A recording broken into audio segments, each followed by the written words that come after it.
Coach Ray, Yes. welcome back to the podcast. Thanks. Things have improved. Yeah, this looks great. It's better. I love this. I got a mixer board.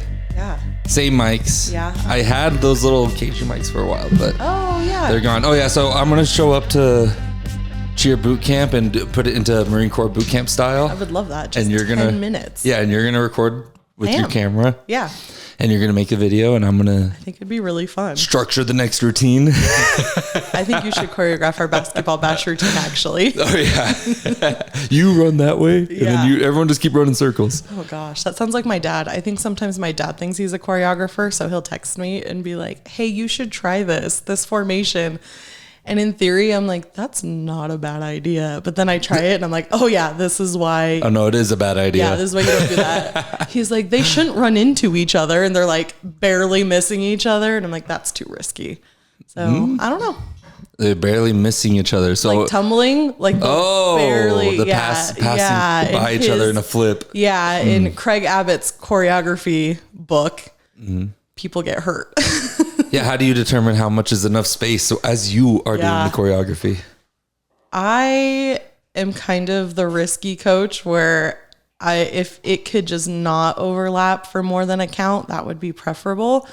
Because as a judge and a coach and just an audience member, if it's not moving, you're getting bored. Like you have 3 minutes of routine, use every second of it to entertain people. So I do take into account, like Tia, who's taller, is going to have longer tumbling strides than Kenzie, who's shorter. So where do we put them to where they're going to balance each other out? So it just depends on the tumbler, honestly. But I really like the chaotic tumbling look that's still clean and safe, obviously. But I love the, as a judge, I don't know where to look because so many things are happening. That is my preferred style of choreography. It's like organized chaos. Dynamic. Yeah. That's a good word, maybe. Yeah. Dynamic sounds a lot better than chaos. Yeah. Chaos. just anarchy chaos. On stage. Yeah, literally. Sometimes it feels that way. Like in those very first full outs when nobody still knows where they're going or how to safely get up and down. First full out week, I'm just expecting chaos and it happens every time. Yeah, I never thought about had the different stride lengths for each girl having to be far away. Yep. And I say girl, although this year for CSI, I know some new things are happening with the co-ed side at least. You're going to get competitive with co-ed is what you've told me. Yeah, so we had enough interest, which I'm so thankful for. We have 2 teams this year. So we have our advanced all-girl team, which people are used to seeing. It's the team that we've had the last 2 years that's gone to nationals and won. And then we have an intermediate small co-ed team.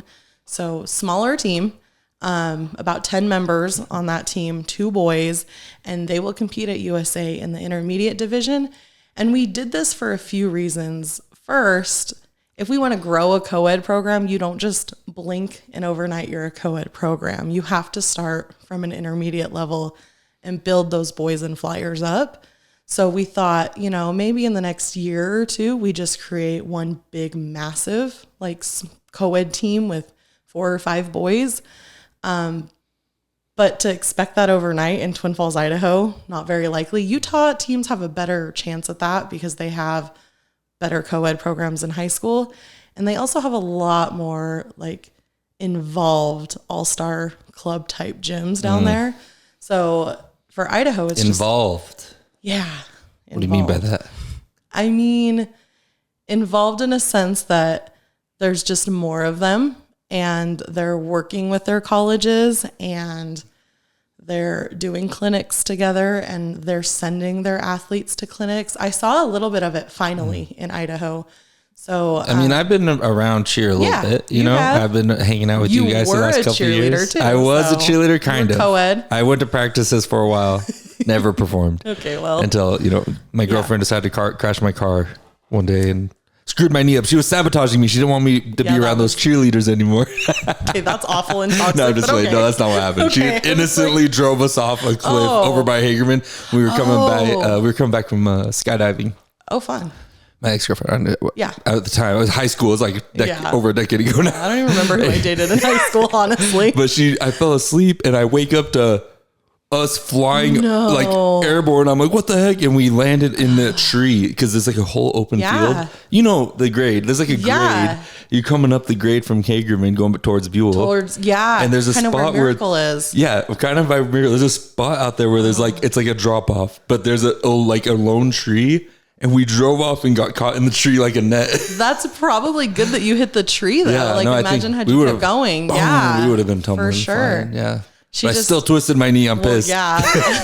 Just ruined your cheerleading dreams right there. But I do, as I was wondering, as elaborating on the involved in, because I haven't, I don't know anything really much about the all-star cheer side personally, because I've been around a lot of CSI cheer, and I know you do a lot of clinics with high schools and stuff like that. So what's that private side like? That's like a club, right? That's like it really elite. It's a lifestyle is how I would describe it. I grew up in All-Star. I started cheering All-Star when I was 5 years old. I was actually on the first All-Star team in the first All-Star gym in Twin Falls, Idaho. That's how old I am. Old school. You're an OG. I am. Nice. Yeah. And it's fun because I still, from time to time run into some of the OGs. I actually just took a tour of the new facility, the Gas Lamp. Downtown. It's like a little event center. It's not little. It's actually pretty big. Is it the Gas Lamp? It's right next to Bearded Axe. Oh, really? Yeah. It's kind of like where the old, there used to be not the Rouge, but there was a place that was kind of like the Rouge back when I was in high school. When I was in high school. When we were in high school. Okay. There was a party place that was, I think it's an event center now. Isn't there it was a You're talking about 360? 360, yeah. I'm talking about 360. Remember that was the shit. That was that was the club. It's like a warehouse. It's a warehouse. But when you're a young kid who can't get anywhere, that's the club. Absolutely.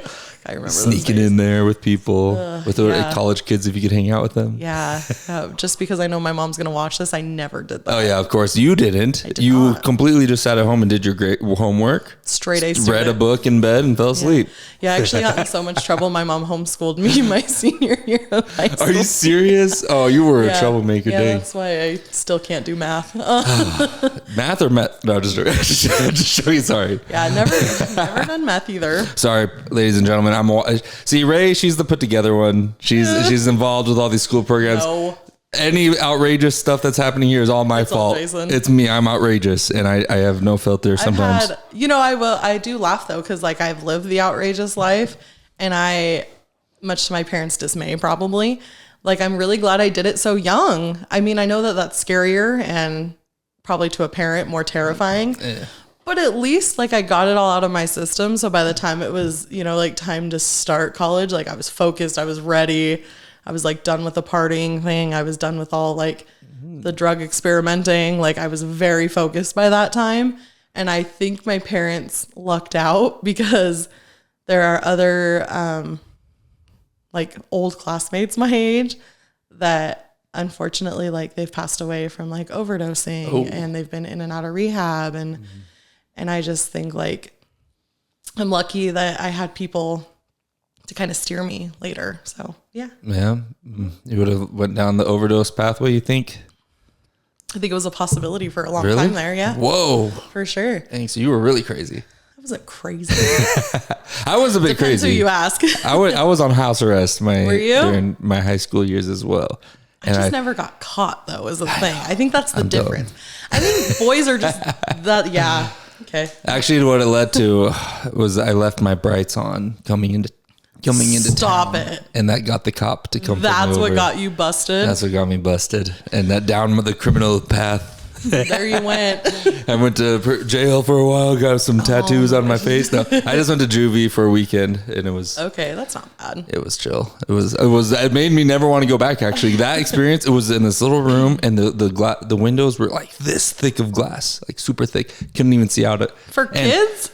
Yeah, and I couldn't participate with anybody else because I wasn't officially in it. I had to wait for court or something. Holding, yeah, I was in holding or something, and I was waiting, and it felt like a vibe of solitary confinement because you're not interacting. Yeah, and I was so miserable. I would lay there and just look at the window and be so miserable. When they came to bring you food, you had to get outside and sit against the wall facing it. They go in and they put your food in, then you go back in. And it's yeah, and I was just thinking, dang, that's when I think I developed the fear of losing freedom. Yeah. And then what do? I go join the Marine Corps. The dumbest way, the ultimate losing your freedom, really. Like, your life is not free anymore. No. You are going to do what we tell you to do. For sure. That's funny. I never got busted, so I never experienced that. But sometimes my parents were just like super strict. So when you'd get busted with your parents, it probably felt like solitary confinement. Yeah, honestly. when you got groundings. Yeah. So halfway through my sophomore year of high school, my parents pulled me out of school. I started being homeschooled, and that was was so boring. But I was still cheering, so I still, had some of that to like look forward to, I guess. Yeah. And then junior year. So some social life. Yeah. Other than hanging out with my brothers, which is funny because now as an adult, I'm like, oh, I wish I could spend more time with my brothers. But back then that was awful. Yeah. So junior year, she was like, let's send you back to school part-time. But instead of going like back to my school, she sent me to a Christian school part-time. And we realized like very quickly that was not the place to send me back to. Like, I just didn't click with anyone. It was weird. It was just very like, I don't know. Judgy? Yeah. Very. And I'm just not a judgmental not being holy person. Enough. Yeah. That's how I felt. Like, she got in trouble, so she got sent to Christian school. Like, that's what it felt like. And nobody wants to feel like that the second they walk into a high school. So. And you know what? It's funny. I think if I could imagine what that might have felt like in relating it to how what I've experienced on the Mormon side of life, because, I was a Mormon before. And people always claim, especially people who leave the church and then they go back and hang out with, other Mormons again. Mm-hmm. They always claim this energy of, I just feel like I'm being judged. Yeah. I don't like this judginess. But I often wonder if it's actually judgment or it's guilt. Yes. You know what I mean? Is it they're judging you, or you don't feel worthy to be around them and you feel self-guilt? I think that's a big piece of it, because after I stopped going to church for my first 2 years of college, and then I went to a Presbyterian college. And so I kind of dabbled in, I'll go back to church. I'll go to worship, and still just was not it. So when I moved back home, I stopped going to church altogether. And it wasn't actually until probably the last year that I started going back to my home church. But I have a hard time going on Sunday mornings. I have a hard time going when it feels, and maybe it's a bit of that guilt. And maybe it's just an uncomfortable, hey, single woman coming into church by herself, and you're just surrounded by families and love and all this great stuff. So I think some of it's internal. But I also think there are people that don't do a lot to make you feel like it's okay to be here alone and do your thing. But what I really found that I resonate with is Wednesday night Bible studies. Because I always say, those are my people. Those are the come as you are. My life is a mess. I'm not here to put on a picture of what Christian should look like, right? And I love that we start with 30 minutes of just public prayer requests. Talk to me about the shit that you're going through and how I can be there for you. And I'm okay, these are my people. So I've really just reconnected with my home church that way. And I've always felt a presence of God in my life, especially this last year with so many just personally chaotic things happening, for sure. And honestly, that's probably what turned me off to Sunday church, is I had started going back and then got pregnant out of wedlock. And just some of the women that I grew up with in the church, they were just starting nasty rumors, asking really intrusive questions. And I'm that's not my vibe. That's not my environment. I did the thing. We've all done the thing, so it felt maybe some guilt, but I definitely saw and heard the actual judgment. So Wednesday night, they really were my people. They were the ones that were oh, kids are so great. You're going to be such a good mom. Congratulations. Let us know what we can do for you. Hey, I've been a single mom for blah, blah, blah years. I got you. So it was a really good time for me to find my people who still check in on me. Now that the season's about to ramp up, I do get kind of busy. I don't go every single week like I really should and want to. And I miss 1 week and I've got 3 people texting me. Should you? Do you believe that is pretty important? I think personally for me, it is, because one, I feel more accountable when I'm there and getting it, face to face. I would love to be in a place in my relationship with God that I am more disciplined, where like I can have just like one-on-one time with God throughout the day, and I don't feel the need to like Wednesday I have to go refresh and like recenter. But for me right now, going in person to Bible study Wednesdays definitely refreshes me and refocuses me. And it kind of is just like that start of the week for me. Like, okay, you know what? We had a crappy week. We're just going to reset and we're going to try again this week. So I don't think it's like a should, and it's not a have to. Is it the start of the week or is it the seventh day of the week? Ooh. It's the Lord rested on the seventh day, and Sabbath is supposed to be the seventh, right? You're right. You can get that's why the Jews do it on Saturday. Oh, you can get so many like you could just philosophically talk about that until your ears fall off. But I think that we get so hung up on those technicalities too as a faith, right? Like any faith. And you know, like the 12 steps of like Alcoholics Anonymous and NA is like giving things up to a higher power. So I think when you do that, you have to like have that conversation with your higher power, like whether it's actually an out loud spoken thing or just kind of an internal thing. I just don't think it's a one size fits all, right? Like, I don't think you open a Bible or any other type of religious book and go, okay, at 8:22 a.m., I will do this, this, and this. And now I'm saved. Like, I just don't feel like that works. And it definitely doesn't work in my life. So I think just finding what works, what feels like it should, and just like surrounding yourself with people that hold you accountable to what you're believing, I think that's really essential. Well, what seems to be extremely valuable out of what I heard you saying, and it's funny how you brought up the Alcoholics Anonymous, because it kind of reminded me your Bible study group a little bit, where everyone's kind of, when you bring out your prayer, it's kind of like, sounds a little bit like a version of, hi, I'm Jason, I'm alcoholic. And I'm about to tell you all the, but I do love that it's so voluntary, right? Because I, as outspoken as I am, I still don't. I think I've maybe like said one prayer request like in my whole like year, and it's not something I feel like I want to just like put out there. Like that's between me and God, right? Like I got it. Especially when it comes to problems. Yeah. Like, I'll deal with my problems. Absolutely. You are definitely like that. You are so hardcore. I've been so... It's a fault though sometimes. No, it's not a fault. It's a great thing. It's a great thing. I mean, we're all so complicated humans, and we have problems that are going to come. I mean, even, you know, from all the great minds, Einstein, people have criticisms. Oppenheimer have crazy... Well, Oppenheimer did, you know, blow up a lot of people, but that is true. But the reason I think of that is because I was just watching the movie and Oppenheimer on the plane back from Turkey, and I was thinking, damn, this guy is so smart. He's such intelligent. I was writing every book that he would talk about, Das Kapital and stuff. I wanted to sound like Oppenheimer because he's so smart. Yeah. And he invented the nuke, you know, it's just such a big deal. And then I was thinking, man, and he has all these human problems, so he's fighting his sinning nature. He's a womanizer. Yeah. You know, he's so smart, but yet he's still also such a dumb, primitive man.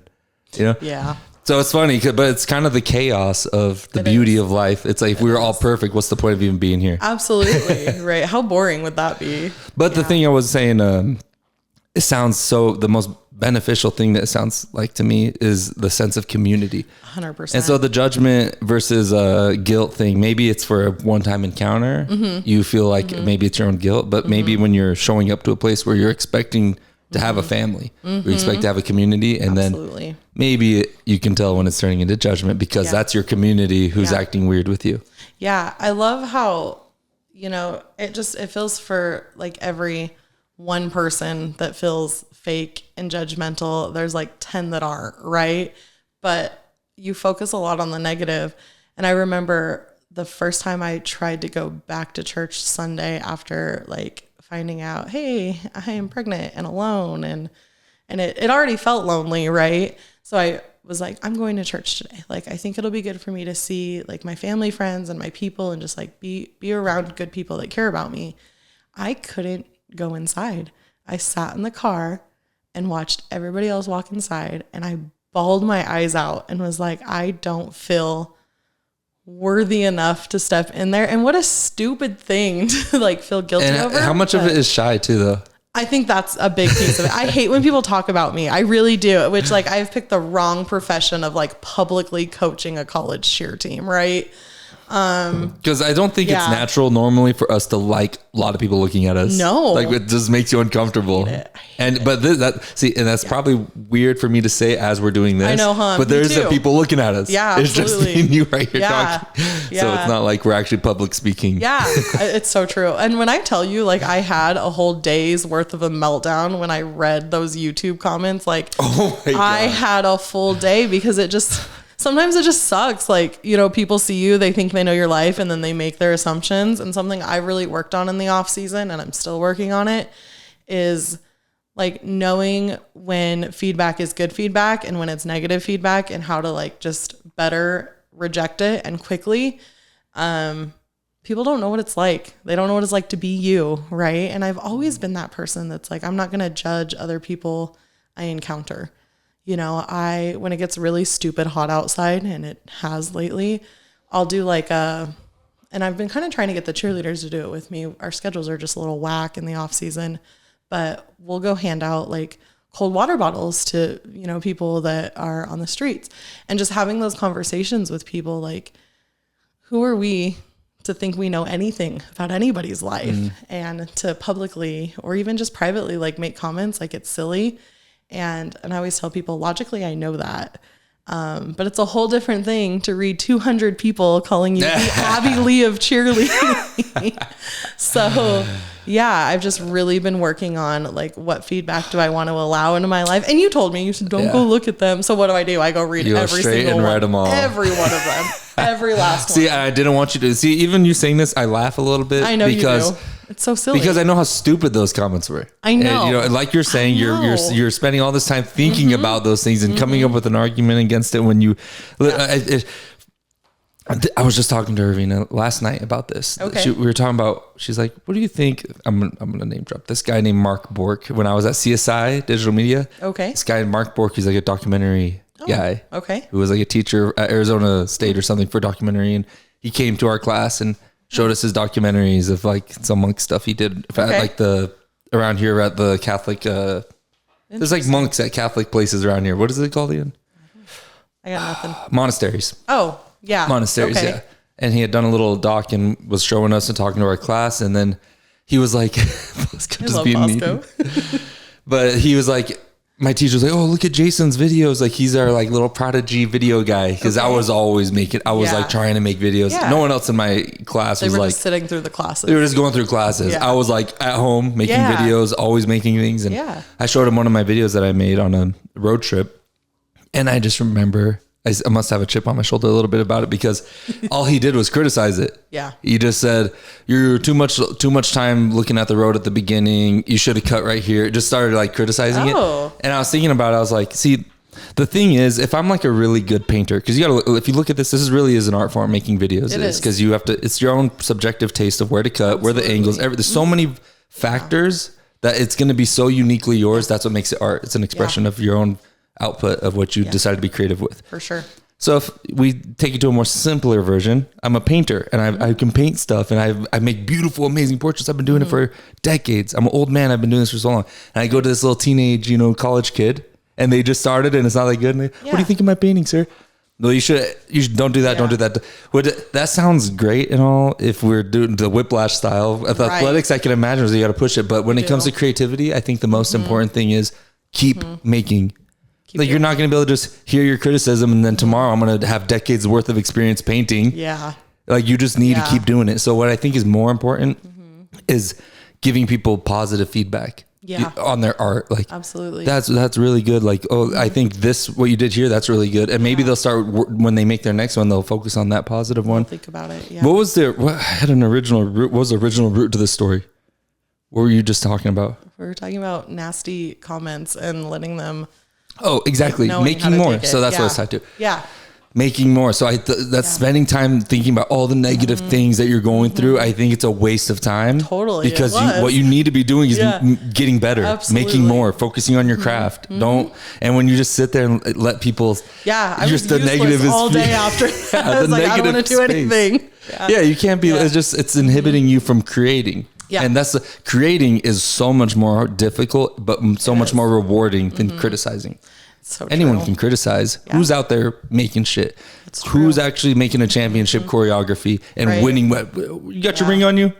How many of those? You do. Yeah. How many of those people with the comments have that on their finger? Right. You know what I mean? That's true. And why? Yeah, so why even listen to them? They're just random people who are sitting there eating potato chips on their living room. Fuck this lady. I know, huh? And you know that like logically. And I will say, like, because I read every single last comment, there were so many that were born and bred into cheerleading that understood those moments. Like, overwhelmingly, the comments were negative for sure. However, the ones that popped in there that like knew what they were talking about, they were people in our industry. Like, no, this is normal, guys. Like, you have no idea what it's like back there. You have no idea what it feels like to be minutes before finals, barely sitting in first place, trying to get things together, and someone gets hurt.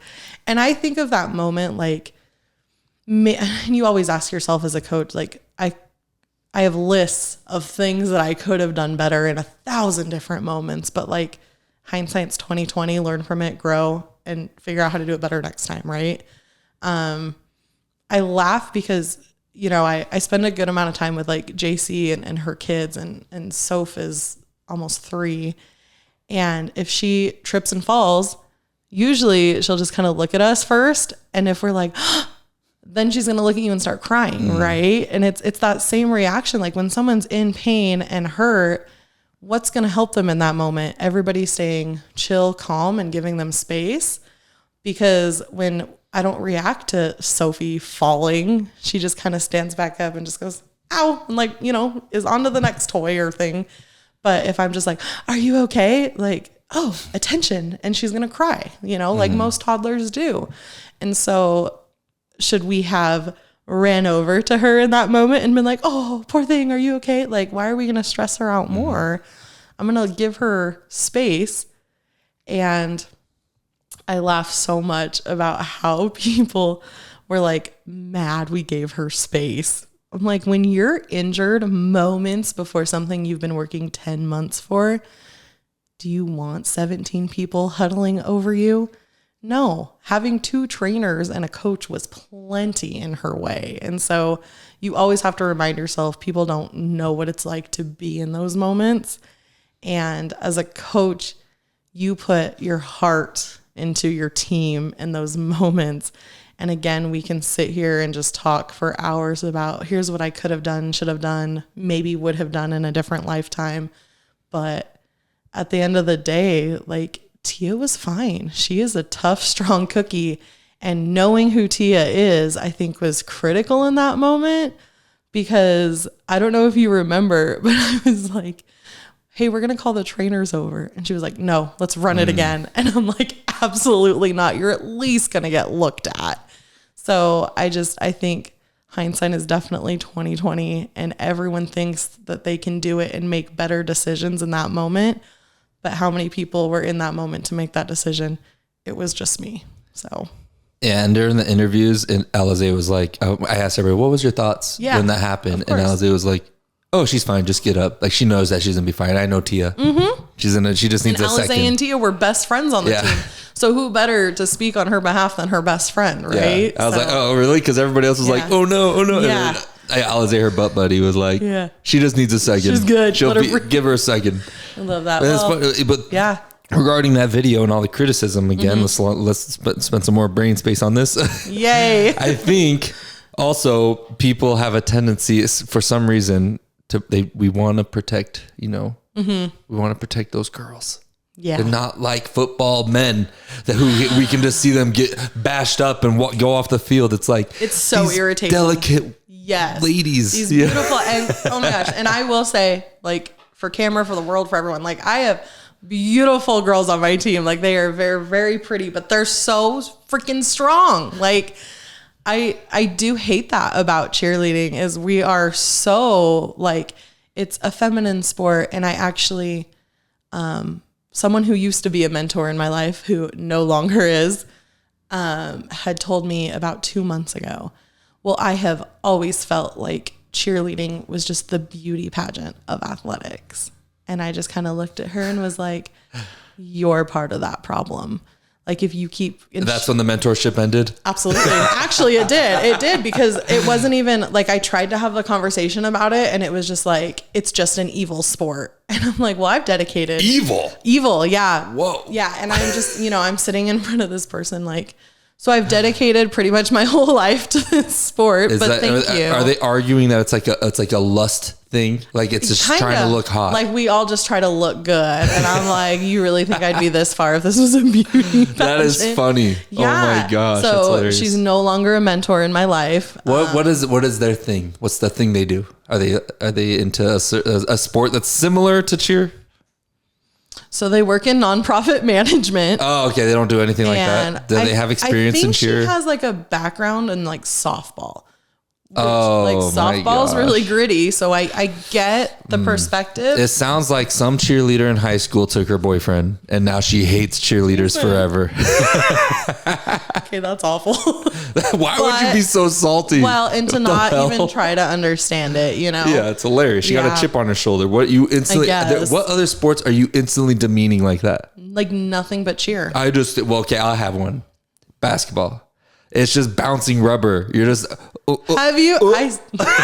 Okay, as someone who's tried it, you try doing a double leg on a man who refuses to let you take him to the ground. Try doing that. That's harder than throwing a little basketball. That sounds awful. I just play up.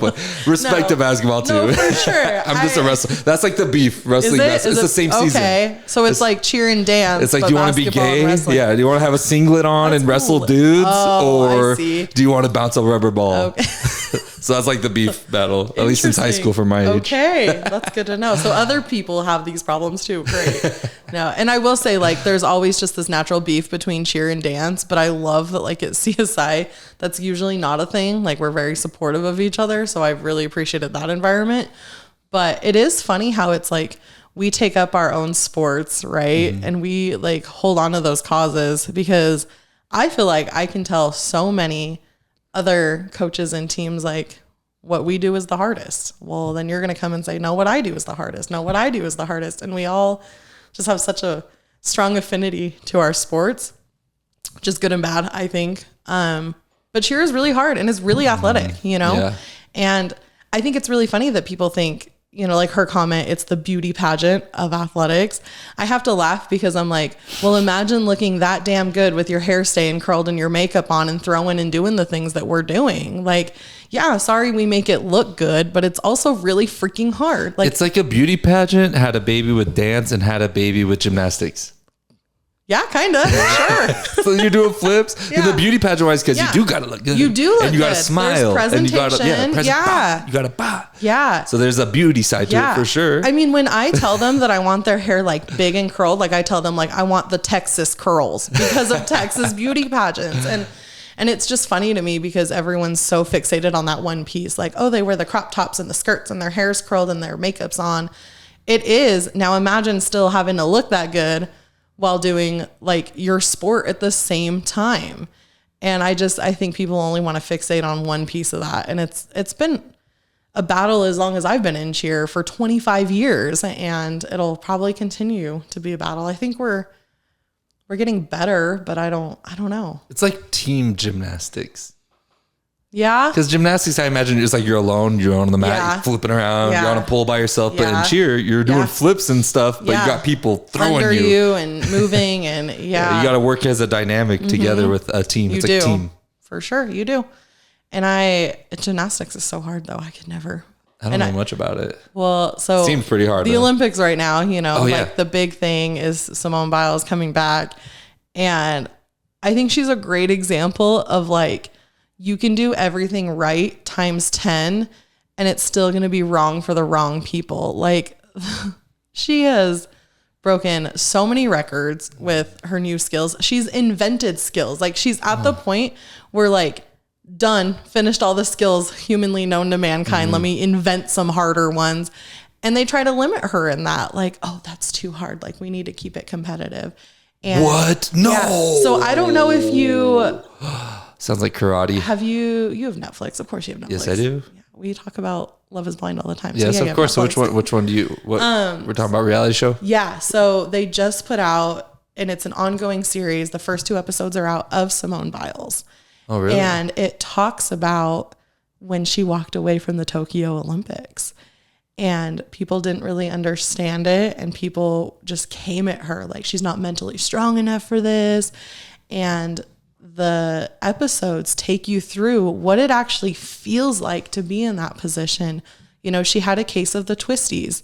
And basically what that means is your mind and your body are not connecting on skill. So when you're up in the air and you're flipping, you don't know where you are. Direction. Yeah. Which is so dangerous. Like you could fall and like then be paralyzed. Free fall. It's just wherever you land, you land. Yeah. Which sometimes that could be your head. Especially when you're at that caliber and you're when you're in an Olympic caliber. Yeah, for sure. Holy cow. So, you know, everyone came for her. Like, this is why gymnastics isn't a real sport. This is why, like, kind of that beauty pageant theme, right? Like, they just like the pretty sparkly, like, leotards for gymnastics. And they don't even try to understand how one of, like, if not the greatest gymnast of all time is struggling with something like mental that has now become physical. Like, you would never tell a football player or a wrestler who was like potentially like one move away from like death or like being paralyzed eternally. You would never tell them, I just don't think you're strong enough. Like, are you really going to walk away from this skill? Like, you're just not mentally strong enough for this sport. Like, you would probably let them make decisions for themselves, you know? So I think that unfortunately, here we are in 2024, like we still have a lot of sexist tendencies when it comes to athletics. And we don't help each other out when it turns internally as well, right? Like here we are, someone who's grown up in softball and volleyball telling me that my sport is evil and the beauty pageant of athletics. What good is that doing? Because now you've just set a precedent for 20 of my athletes who literally live and breathe and do this every single day of their life. What have you told them? That they're not good enough, that they're not smart enough, that they're not athletic enough. And so I always say, like, when people have conversations with me about cheer, I do turn it like, would you say that about our basketball team? The things you say to me as a cheerleading coach, would you turn and say to one of our basketball coaches? Probably not. But maybe they would say it to a short guy who's trying to say he's going to be in the NBA. Maybe. And that's not a life experience I have, so I can't really, speak to it. Yeah. And I wish more people would do that, right? Like, oh, it's not your life experience. Yeah. So who are you to tell me? But maybe, do you think that there could be, because my mind was thinking about gymnastics a little bit, because there is a little sketchiness in the gymnastics world from what I understand. Yeah. And it's like regarding the size of their bodies being tiny because of the things they have to do. So you recruit mostly like children. It's like people under 18, right? Isn't the gymnastics mostly for teenagers? It depends. I mean, Simone Biles is 27. Oh, is she? And she's out there at the Olympics right now killing it. Yeah. But I will say it's almost like rodeo. Like you have such a small lifespan in these sports, like cheerleading, gymnastics, bull riding, like your body can only do it for so long. So like in rodeo, most people who are riding bulls and broncs, like they're done before 30, like there's very few that successfully make it to 35, 40 and it's very few and far between and they're very talented. And same thing with cheer. Like you finish college and you're pretty much done because that's what your body can take. You have open teams that are the 17 and over teams, but I would say overwhelmingly, like the majority of those kids are still under 24. So you just have a really short window to be really good at something. And I think Simone Biles is like one of those examples, like you can be older. I can't off the top of my head think of like how old the other, gymnasts are that are at the Olympics right now. But for the most part, like you train and you qualify before you're 18. And that's unfortunately like the life we've made in our sports. Those sports in particular, honestly, even cheer and gymnastics, they're so different, except for cheer has high school sports version, but gymnastics doesn't, at least around here doesn't. It seems more like a private, and from watching things about gymnastics before, it seems like, the parents have to really get their money together and try to get it. Like Simone Biles, I think, like she came from a poor background, I think. She was adopted by her grandparents. Yeah, her grandparents. They put it in. Was Simone the one who also, they like rated her like a 9 out of 10, even though she did things perfect because they didn't want to I think so. People were saying that, like she did like a perfect. It was at a run, qualifier somewhere, yeah. But they didn't want to give it to her because they wanted to keep that standard competitive. They keep it impossible. Yeah. Like number 10 has to be like unreachable. And it's so stupid. You earn a 10, you earn a 10. Like we shouldn't have to water things down to make people feel like they're not perfect. Is this subjective at all, or is it pretty objective what a 10 is? I think gymnastics is more objective than like cheerleading routines, but there is still room for that subjectiveness, because as a judge, I could say, oh, she stepped out funny. Oh, she didn't hold her hollow long enough. Oh, her shoulders weren't rolled back where they needed to be. And it could just like spiral out of control. So I think that's hard. I mean, in basketball, you have fouls and whatnot that are sometimes bad calls, but like a basket's a friggin' basket, right? You make that from there, it's 2 points. You make it from here, it's 3 points. And you just don't really have that in cheerleading and gymnastics. So I saw a TikTok, and I think maybe it was reposted from, her name's Claudia. She's the coach at Princeton, and she's kind of got a really big following. I think she's the one that reposted it, and it said, like, you know, raise your hand if you've been victimized by cheerleading as an adult because you spent your whole life chasing perfection that didn't exist. And it's what we do. Like, we chase that 100 score at nationals our entire lives just to be told that it's not attainable. So now as adults and everything we do, and I laugh because the people in my life are like, you're always chasing perfection. Like, you're always trying to be the best at everything you do. And I am just sitting here like, there's no other way, right? Like, that's just, And I watched that TikTok and was like, I feel so called out right now. Like, you're right. Like, we've spent so much time trying to please judges that refuse to be pleased. And we've grown up in a sport that, one, does demand that we look good, feel good, and perform good. And asking that every single time you step on a mat is just unrealistic. And sometimes I hate like what cheerleading culture has turned people into, and myself. Like, I'm so guilty. And I think I saw that a lot this last season, is like, I don't know how to win in a culture that's not what it is, right? And I think there's a good balance, and there has to be a line somewhere. And I haven't found it. So if anyone can find it, send it. But it's like, how do I make my team competitive and winners in like a situation that demands that we compromise our bodies, sometimes our mental health, and just keep pushing and chasing something that might not even exist or be a reward, you know? But on the flip side, you're in college athletics and it is your job to chase to be the best, right? Like, programs don't get funded for going 0-20 all season. They just don't. So there's just that balance. And I think we all really struggle in cheerleading to find that balance. I think bigger schools have an easier time finding that balance because they have more athletes, so they can give some a break.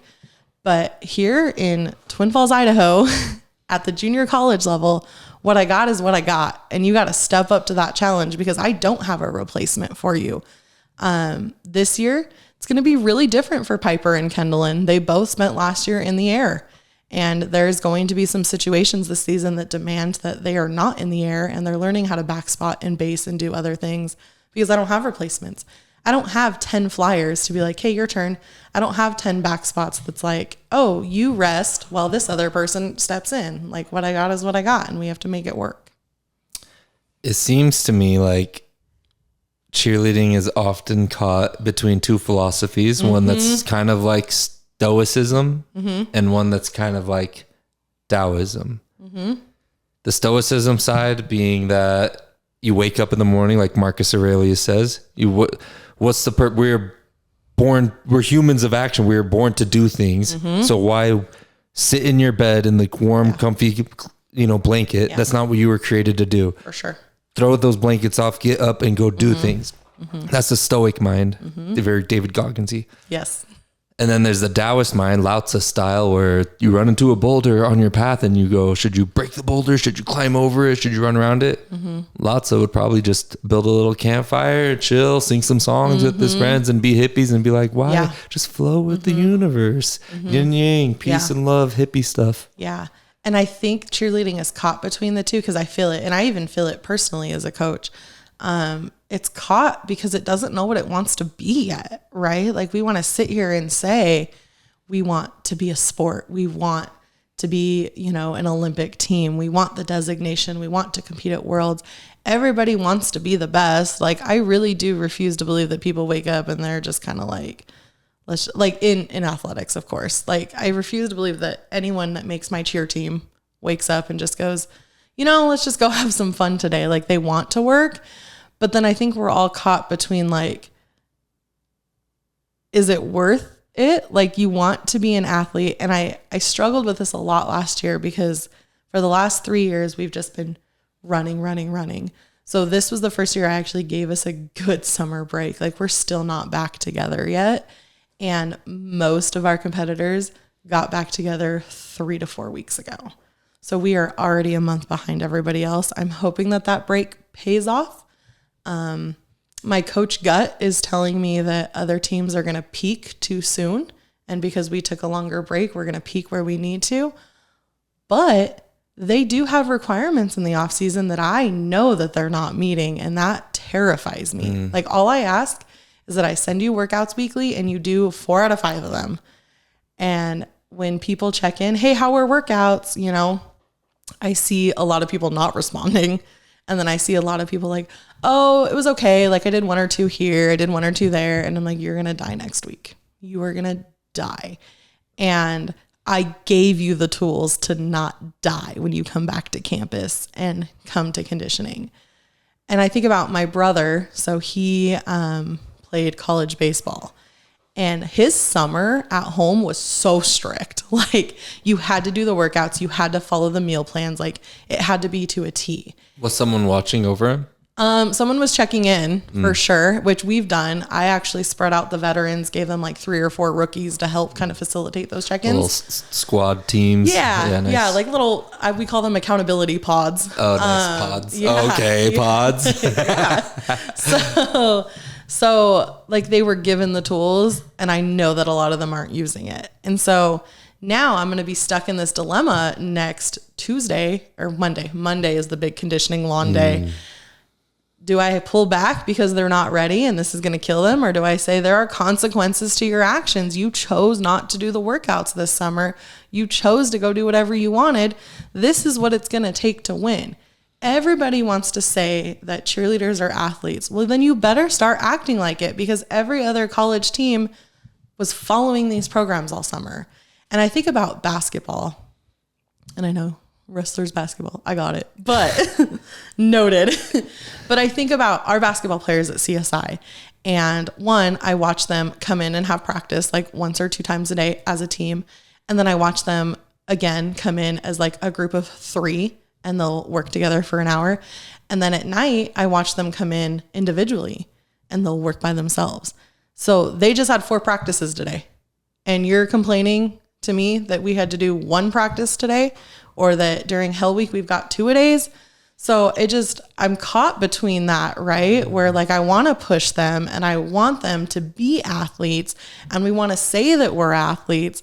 And the things that we're performing on the floor are certainly athlete level, but mentally, are you an athlete? Like, are you there? Are you ready to be there? Are you ready to be that disciplined? And I watch my other programs, and I watch even just bigger cheer teams, and I'm like, I don't think they're negotiating terms of practice. I don't think they're blowing their workouts off. In fact, like, I'm watching the basketball players pull 4 practices a day. So why can't we come and do 1? Why can't you do your summer workouts? Why can't you be ready? And as a coach, how do I find that balance? Because obviously I need people on my team, right? And as much as I would love to be the team that's like, oh, the right people are eventually going to show up. Unfortunately, at a small town junior college, you have to make the people you have the right people. And that's a lot harder said than done. And I'm even struggling just a week out. Like, I don't know what to do with them on the conditioning lawn next week. Because if I push them to where we should be, if they were doing the workouts all summer, we'd be okay. But I know that there's a handful that are not. And I don't want them to feel discouraged after day 1, but also like consequences to your actions. So I think as a coach, you're just stuck in those 2 different philosophical mindsets because there's nowhere else to go. What do you do?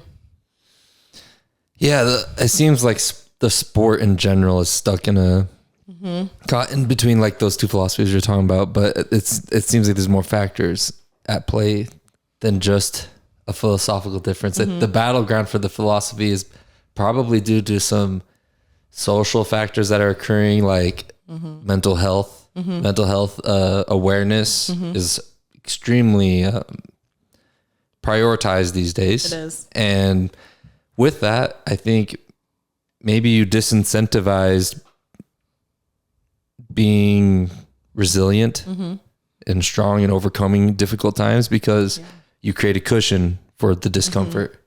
Don't have discomfort. Come to me if you're feeling uncomfortable. Take your time. Go home. Have a break. Are things hard? Do you need a break? Go relax. And with that being so prioritized in the culture now, now you have this generation of kids who are like, I just don't like this feeling of discomfort.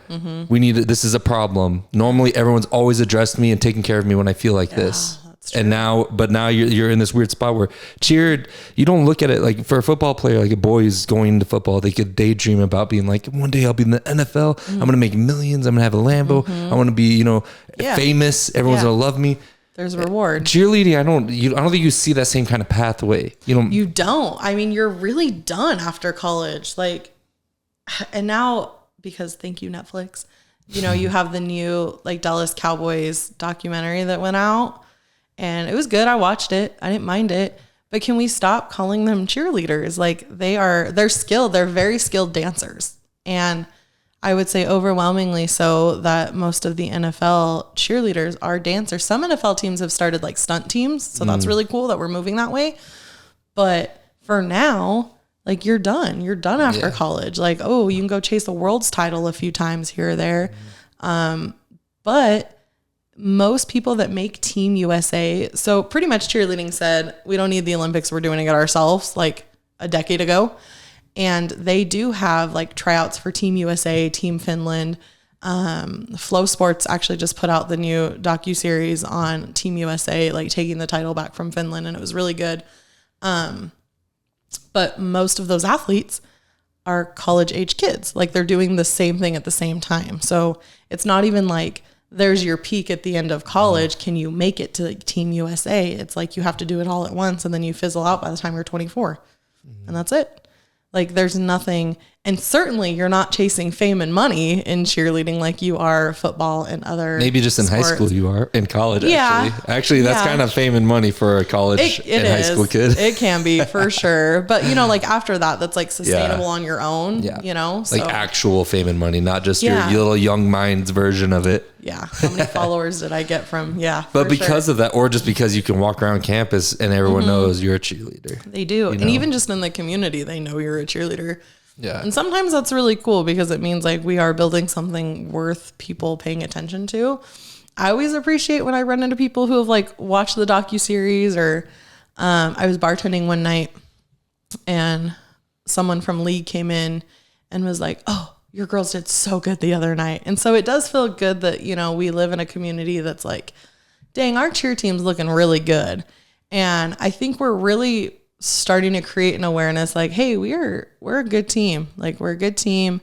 We are active in our community. But at the same time, like that all comes with a consequence too. Like now there are more eyes on you. Now you got to do the right thing when you think nobody's watching, but they are. And so it creates this weird culture where I just don't feel like a lot of people want to be involved in this world anymore because it's a lot and it's hard. And I don't know, there's not a lot of reward at the end of your path as a cheerleader. I think also because of that reward path, it probably attracts a lot of cheerleaders who are just in it for the community. They're not in it for the competition. For sure. Because they're not joining it to be in the NFL, NBA someday. They're joining it just because they're thinking about this short window. And maybe that attracts a lot of people who aren't being very competitive upon their entrance. I think you see it in our high school programs more than anything. I have such a hard time feeding locally. I mean, I only have 3 athletes on my team from the Magic Valley this year. Everybody else comes from outside. But there are programs that I feel like are doing it well and right, and they're building like that mental toughness. Like I have not had a problem with anyone I've taken from Jerome High School in my 4 years. I have a new Jerome High School rookie coming in, and she's like tough as nails. She, we keep an online journal now through the summer, and I ask them prompts and whatnot. And one thing she told me was like, I want to be pushed. I want you to continue to put that pressure on me because that's when I learn best. And so I'm like, okay. So, there are programs that like, I'll take anyone from Jerome because I know that they're coming with like a mental toughness and they're ready to work. In the Idaho Falls area, oh my gosh, that has just really expanded like what we can do as a state with cheerleading. So like anyone that comes from those programs, like I know what I'm getting and I know that they're going to come pretty tough. So I don't know. I don't know what it is. You know what's more impressive to me? To me, I constantly hear, it seems like everybody out there says things like that. I want to be pushed. I want to be a strong person. I want to be disciplined. I want to see my limits. They say things like that when they're not covered in sweat, also not bleeding, not doing anything. They'll say all those things. Let's see when your legs are shaking, you're exhausted and you're covered in sweat and you just feel like puking, if you'll turn and say, push me more. I want to push me further. That's when you really know those are the real killers. Those are the people who really want it. It's so easy to want all the things in the world when you're comfortable. How bad do you want to be in discomfort while you're uncomfortable? I do think that like you see some of that during full out week. So the first week that we do everything on our nationals routine to the full out, right? Yeah. And after like the first two, you see the people that are like, I swear to God, if I have to do this one more time, I'm not going to make it. And then you always have someone, my first 2 years, it was Sienna. And she'd be like, nope, we need to do it again. Like we have to do it again. Like that was not good enough. We're doing it again. So I think you have some of those people, and with the right leadership, they get the rest of them. All right. Yeah, we have to do it again. It's actually really funny because I think one of my like tougher teams that I had was the team. Was that my phone? I think so. How did that do that? Whoa. I don't know. I heard it. Bluetooth, right? Oh, whoa. Okay. Getting text. Okay. Sorry. All right. What were you saying? So I think like it depends on the team because my first year, we were not as skillful as any other teams I've coached at CSI, but they were the hardest working team I've ever had out of these 4 years at CSI. Like that first year, because we didn't know that we could go to nationals until Thanksgiving break. So we put together an entire nationals routine, tried to get national skills ready in the span of 6 weeks. More than that, we raised $80,000 in that 6 weeks to go. And they were the team that was like, we need extra practices. We need to come back from break sooner. Like we need to work. And while they were just not ready skill wise, like mentally they were so there. And I hate losing. I really do. But it didn't feel like a loss. Like we made it to semifinals and we did not advance to finals. Like we were 11th place, Jason. And 11th place felt so good because we knew like we had worked so hard together and they wanted that. And I would take any member of those teams back. In fact, I've tried to get Whitney back a few times, right? But she's like adulting. Yeah. So I don't know. Like I think it depends. Like, have we been too spoiled at CSI? Like, do we need to be reminded what it feels like to go back to just about nothing and work from ground zero with that? Because I do feel like, myself included, last season, we had a lot of comfortability going into this new season. And then when the pressure got turned on, I don't think a lot of us handled it very well. I think at least the documentary and stuff, hopefully that helps out with making a legacy feel like you have something to live up to. Because I was thinking about, how do you do it in the Navy SEALs? How do you do it in the Marine Corps? Yeah. And the way, at least for the Marine Corps, they make it so you attract people who want to be there, people who want to feel like you're going to go to boot camp and want to leave. For Absolutely. Sure. How do you get people who don't want to leave, who want to push through all the suck and become a Marine? And what it is the pride of being part of something. Right. You want to be part of, you got the Battle of Iwo Jima, them raising the flag everywhere. And you're like, you hear about all the stories of all the battles won by Marines, the legacy you're coming into. Yeah. and you want to be part of that. You want to be part of that brotherhood. And now you're going to leave your own mark on the legacy. Right. And your standards are here. And you got to bring yourself to here if you want to play with the big boys. Yeah. And it's like, you could do that you do that for, I mean, it just seems like you still run into that problem sometimes though, where people, it's got to be just that cultural moment we're in. A little bit probably, of it. Huh? I think so. I think there's a little bit of, we've gotten pretty adjusted to always trying to find the easiest way to do things. And sometimes it takes the hard way to do it well. And I remember after getting 11th place and walking out of that arena, I remember gathering that team and telling them, this may not feel like a win, but it is, because you just started something special. That the team that wins this, the team that finally takes CSI cheer to the top, is because of you guys, because you were the ones that were willing to do the really hard work, to be the building year, to set a precedent, to start a legacy at CSI cheer of what it means to be an excellent team. I'll never forget what someone told me when I took over this program is they were like, oh, you're having a really good year.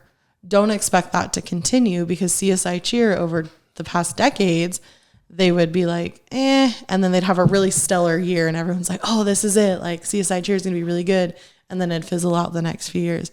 So I had people at CSI tell me like, hey, you're having a really good year. So like the next few are probably going to be really shitty. And I'm like, I don't really want to stand for that. That's the dumbest thing to tell somebody. It is. But what's the point of that? Like, what energy are you trying to give that person? Yeah, definitely not positive. That's true. Hey, I'm just looking out for you. Expect to have a really shitty life soon.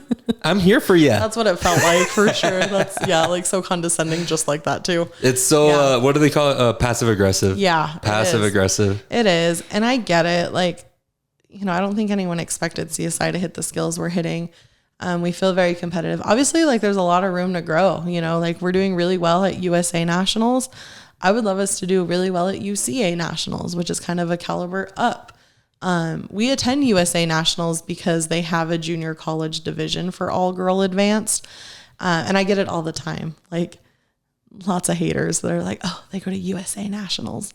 And I'm like, okay, well, at UCA, it's all universities. Like I'm not putting my 2-year school up against universities yet. Maybe one day we'll feel confident enough to be that.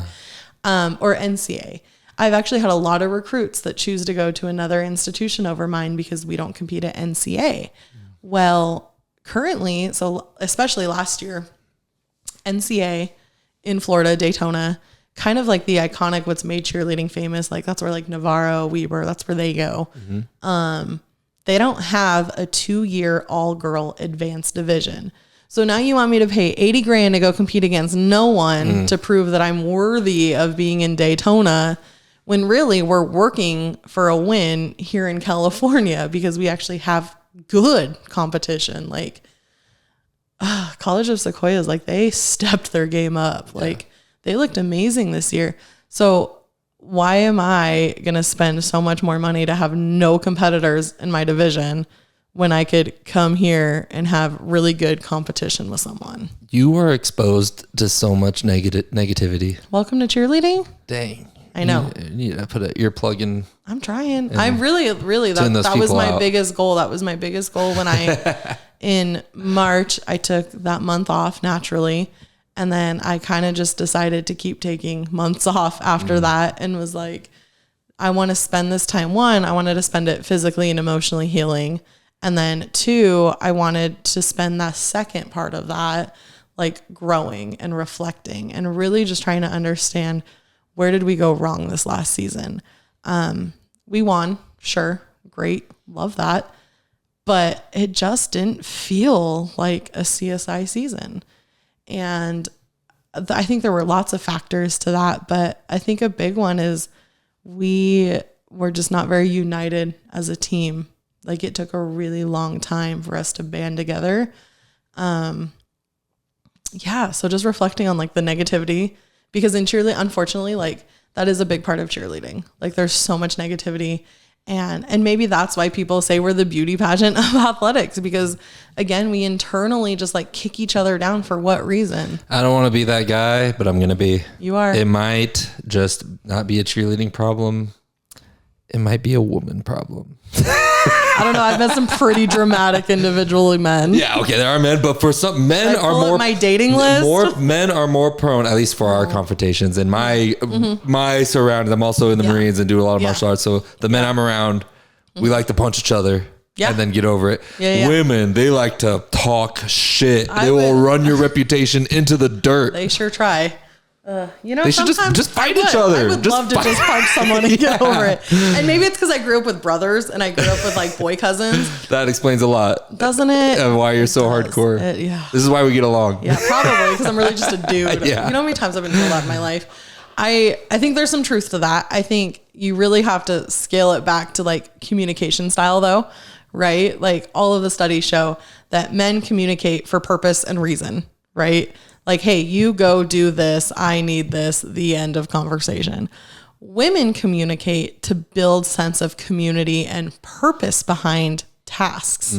So purpose behind tasks. Okay. Like, what the fuck? Men are purposeless.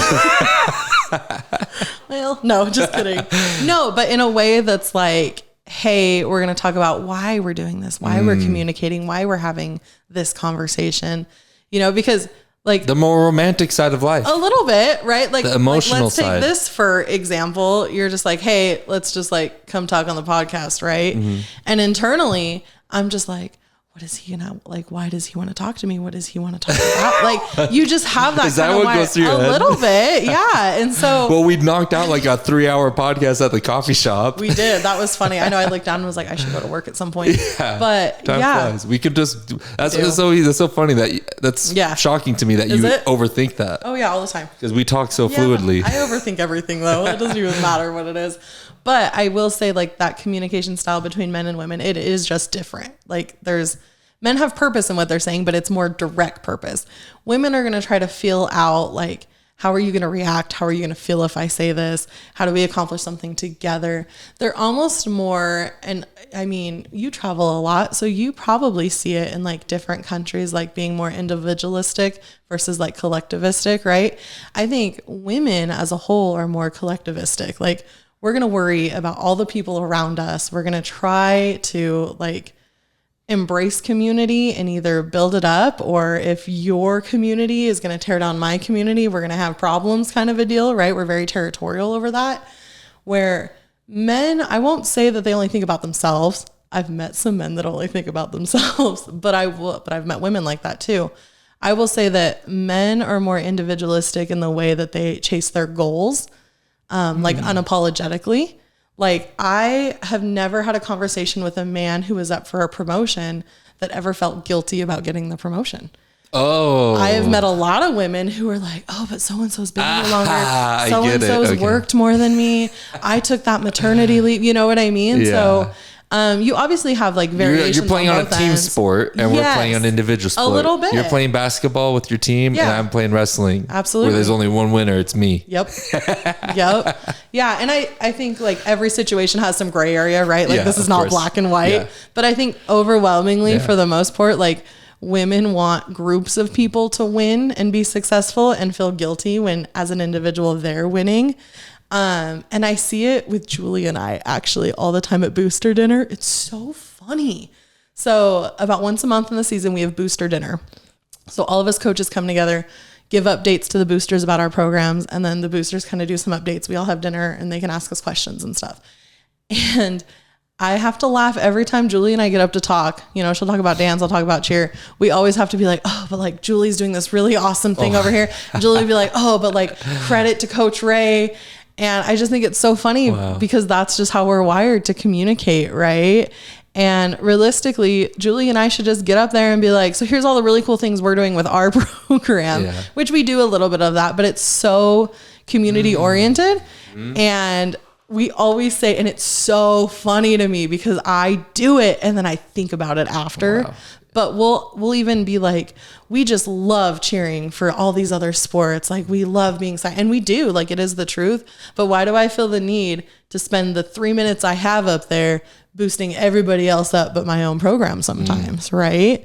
So I think as women, we really do try to make sure that everybody is winning And we feel guilty when we're standing up there like, here's this really cool thing I did, where I've never in my profession have met a male cheer coach. In fact, I actually had a conversation with a male cheer coach close to our region.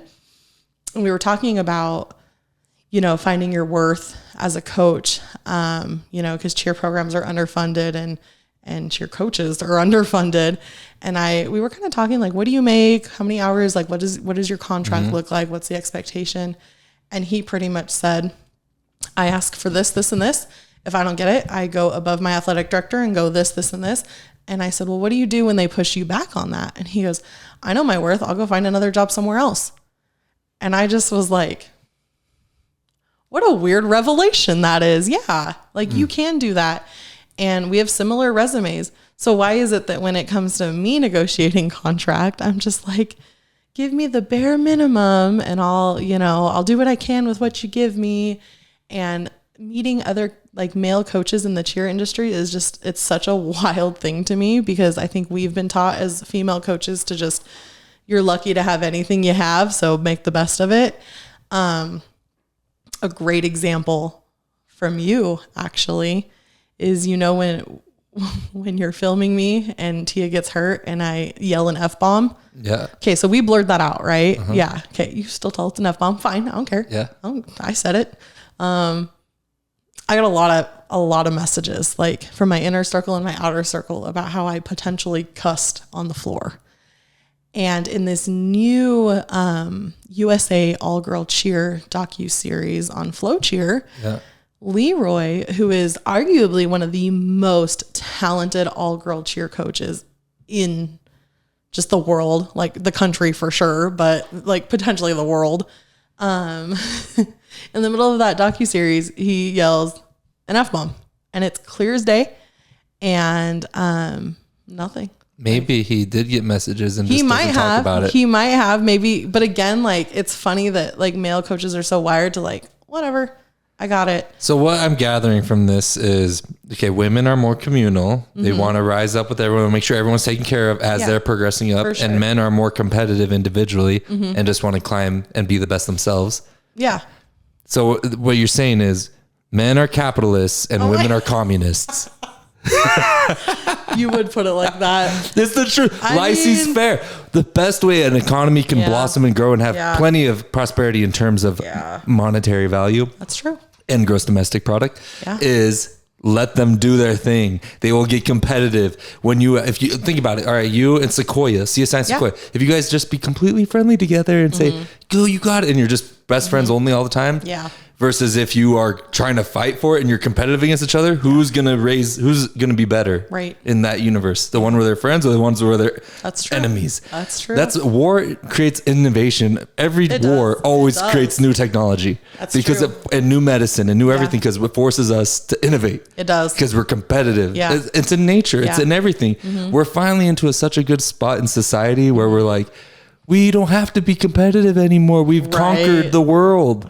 Let's all just sit back in our little, huts, watch TV, and all be happy. Yeah. But the outside, ants are eating some other bug, and there's birds swooping down, swooping those bugs, and there's that bird's getting eaten by a snake, and everything's literally fucking killing each other. It's competitive. Survival of the fittest. The whole universe is survival of the fittest. Yeah.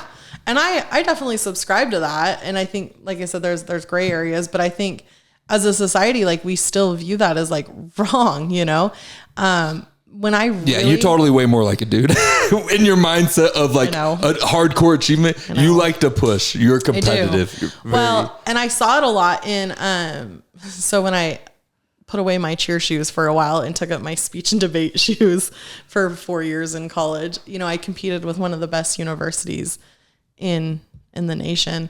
And I remember how competitive it was, like sexually. Like I would be the only female in like extemporaneous speaking finals and persuasive speaking finals. And I excelled in those because they are like the more direct communicative types of speeches and events. It's like, here's the facts, here's what they mean, vote for me, where you have a whole different world of speech and debate that's interpretive. So they're analyzing poems and literature, and they're abstract using and they're using more like acting type skills and incorporating more feelings to it. And overwhelmingly, finals rounds were female with maybe 1 or 2 men. And so that is when I really started to understand like how communication styles makes a difference based on what you're doing.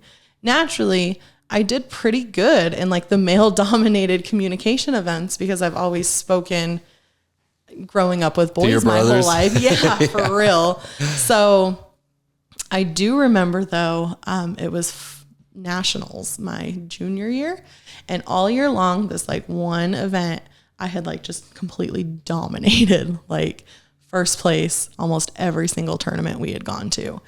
And in nationals, I didn't make finals. And I was like, whoa, like something's messed up here. And so at the end of the tournament, you get like all your judges' feedback, and you go through 3 preliminary rounds. And the first 2 rounds, I was ranked first place. The last round, I was ranked 6th place because a judge thought that I should have been wearing heels instead of professional flats.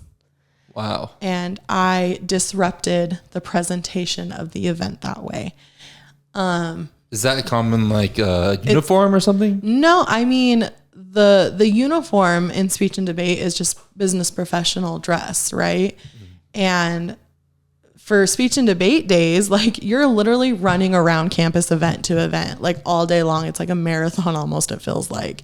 And I'm not wearing heels running around a foreign campus I know nothing about. I don't know how far it is. Like I can walk from the car to an event, and that's all you get from me in heels. I'm just not a heels girl, okay? Yeah, that seems super uncomfortable. Yeah, like why am I going to be uncomfortable when I don't have to be? So, you know, and they weren't, it's not like I walked in like freaking muddy Converse. Like they were business professional flats. And it was just such a big eye opener to the fact that like, wow, like we still have problems as a society seeing like, oh, female woman who is not dressed up to your feminine standard, but is still speaking as good as just about everybody else, especially the men in the room. Like, why couldn't you give me the first place? I mean, the other 2 did, right? Like my other 2 judges. That's a lot of places to drop for just that. First to 6th. Like I don't, I think the last time I came in last place in a round was like freshman year of college, you know? I'm trying to imagine, was it a dude who did this? Yeah. Yeah. I imagine. I was thinking, what kind of guy would do this? And at first I tried to give him the benefit of doubt of being some like very super professional old school guy, kind of reminding me of like how Julie hates tattoos. Yes. You know what I mean? And if somebody came out with tattoos, she'd be like, she shouldn't have came out here with tattoos. I know. I haven't seen Julie since I got like 3 more tattoos. I'm a little nervous. I'm a little nervous for next week. And then maybe, you know, I was thinking, imagining like a courtroom and a woman lawyer walking around. Something about a woman in heels does seem more like over you. It does. Because they get taller. Right. And there's something about the click, click, click, click that you're like, it feels like serious. But like, does that make me more intelligent? No, it doesn't change about your thing. It doesn't. But I was wondering, maybe if there's like, do you think it would be possible that they would look at a guy who came in with an unbuttoned thing and not a tie on, that they'd be like, what the heck is that? I could see that. Especially in the speech and debate world, I could see that would be a barrier as well too. Would you call that sexist if they demoted a guy for not wearing a tie? I think it depends on the judge. I mean, if you have like a female judge who's very clearly, I think what bothered me about my ballot specifically is it said I would have given you first, but. Oh, they wrote that down? Yes. So I think depending on the context, like if this guy had, you know, she had told him I would have given you first, that's a huge drop. So my favorite speech and debate moment, and my mentor and coach, he's actually coming down in 2 weeks and we're going to go to dinner. Him and his wife are traveling through. Our favorite memory of me is senior year nationals. We are at debate nationals. We are in the South. I forget where. I think it was Texas actually. And the way speech and debate works is we've got 5 different topics on a form. You are told you're either for or against. You don't know for what. And then you and your opponent that are locked into affirmative or negative take turns striking until there's one left, right? So striking. Like you strike like, oh, I don't want to debate that. Oh, I don't want to. Oh, until you're at the last one. One left. Yeah. Okay. So there's a lot of strategy that goes into that. But I thought it was so funny because this little shit this little man. So he comes up and he's my opponent. And I'm just like, trying to be cordial, like, hey, here we go. And so he's reading through them all. And there was one about the Giants, like the New York Giants, the football team. So you get like a variety of topics. And it was about like, who should they draft for what was like kind of the overall idea. It's been like a decade, but for the most part, that's what it was, right? So Giants are baseball? There is a Giants baseball team, San Francisco. Are they football? But this was football. Yeah. New York Giants was football. Yeah. So I don't watch like ball sports much. I believe that for you. But anyways, yeah. So it's a football team. And I just remember we were reading through them and he looks at me, he goes, you probably don't know a lot about sports, right? And I just looked at him and I've like grown up in sports. Like, I love football. And I look and I'm like, oh, the Giants, they're like You just did what I did. I did. I literally, maybe it was baseball. Maybe I was like, oh. That's basketball, right? I did. I said basketball. I said, oh yeah, like we're going to talk about basketball. And he just looks at me. He goes, sure. And picks that one. Oh, and I knew it because I know everything about football in that time. Yeah. It was during the time. Like Mike was really big into fantasy football. Okay. So I got pulled into some of his fantasy leagues. So like we were really big on like strategy and draft picks then. So I remember being like, yeah, okay, like we're gonna talk about basketball. Sweet. Nice. So we go and my coach was like, what did you get? I'm like, football. He's like, well, then I'm not even going to help you because you got this. I'm like, oh my thanks. Gosh. So then you have 20 minutes to build your case. Wow. And then you go debate. And I came in with like this really solid, ready to go. And he sits down and it's my turn to talk first. And you should have seen his eyes when I'm just like, they need to do this. They can trade this here. And, like I was very strategic about it. And then this asshole gets up and in his like rebuttal is like, so you're going to prefer my plan today because she actually really doesn't know anything about football. Does it wipe it like that? Sounds like modern day politics. That's what it felt like. Literally, I feel like I was in a presidential debate. Yeah. So then I stand up and you have this like moment in the debate round where you can talk to each other and ask questions for 2 minutes. And his whole plan was like to draft a new quarterback. And so, during the questions and answer time, I was just like, do you even know who the quarterback is right now? And then he's like, yeah, but why don't you tell me? And I kind of looked at him and I was like, I will in my next speech. Thank you. And so he sits down and I get up to talk. Does it get pretty heated? It gets so heated because I'm just done at this point. Like, don't sit there and tell this guy that I know nothing about football when I just gave you this brilliant plan. Like, the New York Giants should have bought it because it would have won them a Super Bowl that year. Are debate like events good places for drama? Yeah, you should film one day. It would be really funny. Are they pretty trashy sometimes? It depends. I think, overwhelmingly, like you want to have a respectful educational round because that's really where you get that educational value. But like this man's coming at me and I'm done. Like I'm so done at this point. So I get up and I'm like, okay, so like actually Eli Manning is currently the quarterback and here's like his background just from knowing, who he is as a player and whatnot. So I like lay out this beautiful rebuttal of like, I know everything about Eli Manning, like I know his college statistics. I know like the records he broke at Ole Miss when he was in college and why he got drafted to this place. And now he's at this place. And like, I even talk about like his family legacy, like his dad, Archie Manning was like a top football player. You got Peyton Manning. Oh my gosh. Yeah. Like I knew my shit, right? Yeah. Like I very clearly knew my shit. This asshole stands up one more time for his finishing round. And this is what I hate about debate is when it's done, it's done. So he gets the last word and I can't be like, you're a fucking idiot. Yeah. So you have to really trust the judges to know it. Yeah. Okay. And here's where that did me dirty because he stands back up and he's like, Eli Manning isn't even the quarterback of the New York Giants. And I was just like, no. Like but he is? He is. Oh, 100%. Yeah. Okay. He was before he retired. This was way pre-retirement. How is he getting away with this? This judge gave it to him. What the hell? This judge had him win, and that kept me out of finals at nationals. I was so pissed, Jason. That is crazy. And it was just that moment where it was like, why are we so afraid of educated women talking about sports? Do the judges have a laptop? They're not allowed to access the internet. They can't fact check. So debate's not about being right. It's just about being persuasive. And it's supposed to be about being right and persuasive. But sometimes you get like dumb shit over there that stands up and decides that should be illegal. It should be because that's like training people to be modern day politicians. They're like, literally, yeah, what about him and this? They wipe the whole thing. Absolutely. And so it sucks because on the ballot at the end, it had said like he had voted for this gentleman because he clearly knew more about the team than I was talking about. You know what it is? The problem is it goes from persuasive. There's a line where you cross where it goes from persuasion to manipulation. Absolutely.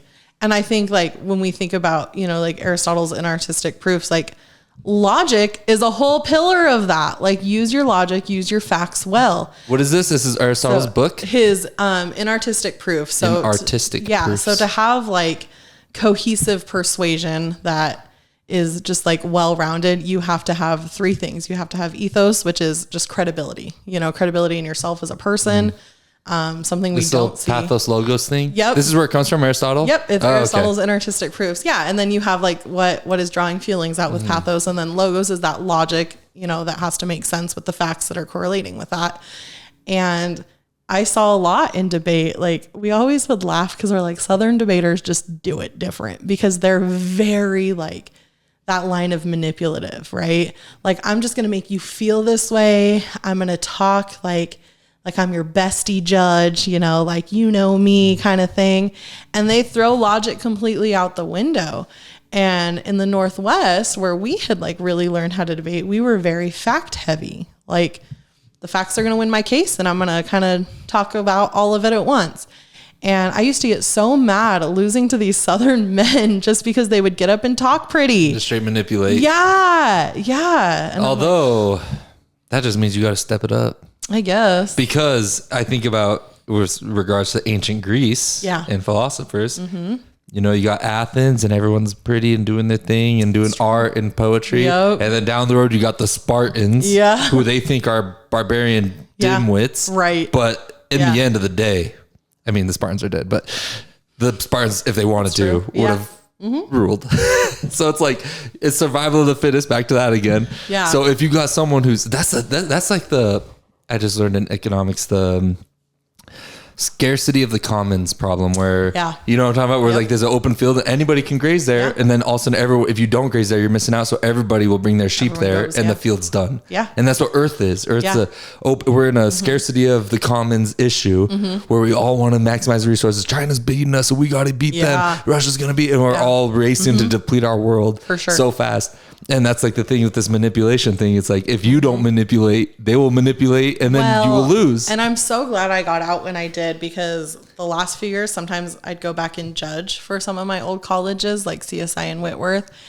And just like watching what sometimes it turns into is just so disheartening. Like this used to be like an educational activity, and now it's just like whose dick's better than the other person's, like so many people would try to like bully the win out of someone else. Like, I'm more authoritative, like listen to me. And it had nothing to do with the education at all at the end of the day. And we do run into that in everything we do in life, in cheerleading and nonprofit work. Like we just always see people and we just have this misconception that the loudest people are the smartest people. No, they're just the loudest freaking people. And I don't anymore, which is scary, I guess, but I used to really subscribe to like Mill's marketplace of ideas. I don't know what that is. It's this philosophy that all speech is good speech, because then you can weigh speech against speech and decipher what is negative. You could decipher what is false. You can decipher what you should be exposed to all ideas. Yeah. Because you can make your own choice, but you're not anymore. But the idea was like, on an individual level, I am, but like as a nation as a whole, I think we've seen that doesn't work, right? Because we have so much hate speech. We just have a lot of contention because we're not deciphering what is true and what is not. We used to allow poor rhetoric in our places of learning to make fun of them. What's the problem? What's the problem with hate speech? I think the problem currently that I can see is that we're not even starting to classify it as that. Like, it's just our everyday language. But what's the consequence that's so bad that comes from someone saying something from ignorant hate? I think it turns into policy at the political level. Like, you look at some of our leaders and they are riding a national wave of like bad rhetoric, and they're like overturning policies that are helping, marginalized groups that are supposed to be Like, oh, so people are joining those bad ideas. Right. And you don't agree that they should join those ideas? No, because I mean, look at. But if the majority of people like that idea, then wouldn't you be the one in the wrong in the community because you're the minority thought? I think that's the hard part, right? Because it does lead to like the majority can be wrong. And I think as a nation, we've seen times when the majority was from your perspective. Yeah, I know. Because from the majority's perspective, you might be the wrong one. Absolutely. And it comes down to that battle of like, do we innately know what is good and bad? Do we have to be taught what is good and bad? Or is it more of like a feeling? Well, to the root of this being exposed to ideas, how do you know which ideas you can't let people be exposed to? I just had this conversation with my brother actually. Oh, nice. Because I was talking about John Marco Allegro's book, The Sacred Mushroom and the Cross, which is he's a linguist who studied the Dead Sea Scrolls and came out with this book that's very controversial, one of the most controversial books of the 20th century. And I had also read Sam Harris's book, Free Will, and we were talking, he was saying that there's books you shouldn't read. There's books that you are just going to confuse you and they're going to confuse your relationship with God and you shouldn't be exposed to those ideas. And I say, well, how are you supposed to know what ideas are the ones you're supposed to not exposed to if you don't you can't even, so then you have to just trust that someone will tell you which ones are the good ideas. But then how do you trust that person? And we live in a world where people can manipulate you. Yeah, we're humans. You're not getting direct book lists from God. No. You're getting it from some dude who says, I know what's better for you. Yeah. And it kind of sounds like you're being that for America, going, I know which ideas they need to listen to. I'm just saying, vote for me on the ballot this season. This season of America. This season of America. That's what it feels like, a reality TV show. Okay. No, and I see how it like turns into that. And I think that's the hard part, because if you get the wrong person in that place, like, but there's never going to be a right person. I just hate when, we just allow people into spaces that I don't feel like should be in those spaces, I guess is probably the better way of saying that. Right. Like, I think I don't want to bring up something as, but it's like they just say things. If you're a smart person, you can be like, that's a dumb idea. Or if you hear people debate, you would hope. Yeah, but there's a lot of dumb people out there. So so majority. Yeah. If the majority of people are dumb, maybe we should just relax as the world turns into the dumb world. Or does the minority smart people try to overthrow the dumb majority? I don't know, but something's coming. No, but that's just it. Like, there has to be some kind of balance somewhere. And I don't feel like we ever achieve that balance, which is like the shitty part of life. Yeah, but to me, it feels like not our place to decide what people can learn. No. Because I think of, at least me, I was exposed as a Mormon growing up, and they always taught us at the beginning of the universe, we were all angels. We were all living with God. Yeah. And Jesus was on the right side of God, and Satan was on his left side. And they decided to do this. Is this in creaking? Am I creaking? Okay. Is that you? I feel you. Anyways, they're going to send us all souls to earth. Pretty much this is a summary of it. And they send us to earth for a test. Yeah. And Jesus was like, they should be able to choose. Let them choose you so they can have their own free will. Free will. Yeah. And Satan was like, no, they should follow you. You are God. They need to follow you. Yeah. And God was like, you're evil. You go to hell for saying that. Yeah. Then we're all here going, no, don't let people choose. Yeah. We need to tell them what's right. Yeah. I just think, I think at the base level, like, all ideas are good to have out there, right? Like, I think it's stupid that we ban certain books. Like, don't like it, don't read it, But I wish that we were evolved to a place where we could respectfully and considerably like read other things, Like, I don't just get my news from one source, right? Like, I intentionally seek out completely other opinions from my own to read and understand. And I always used to laugh because my best friend growing up, we are polar opposites politically, polar opposites. But what I appreciated about us is we weren't even those people that were like, we're just not going to talk about it, because unfortunately for America, like, the way that we view the world does shape who we are politically. And that is a part of our identity. Like, I don't really like walking into spaces where people are like, don't talk about politics. And I'm like, why? Like, it's such an important piece of like what I believe and who I am. I want to be able to talk about that. So we never did the like, just don't talk about it. Yeah. We would have open and respectful conversations. And sometimes those conversations ended with, I just don't really think we're going to see each other's perspective here. Like, let's walk away for a little bit and let's go get dinner tomorrow or something, you know? And we would never talk about them to debate and be right. We would talk about them to like genuinely understand. And there are some things that I have been swayed on after like having respectful and educational conversations. We're not there as a society to be able to just have that, right? And so I'm frustrated when people create like very harmful worldviews towards, you know, like a group of people or a type of person.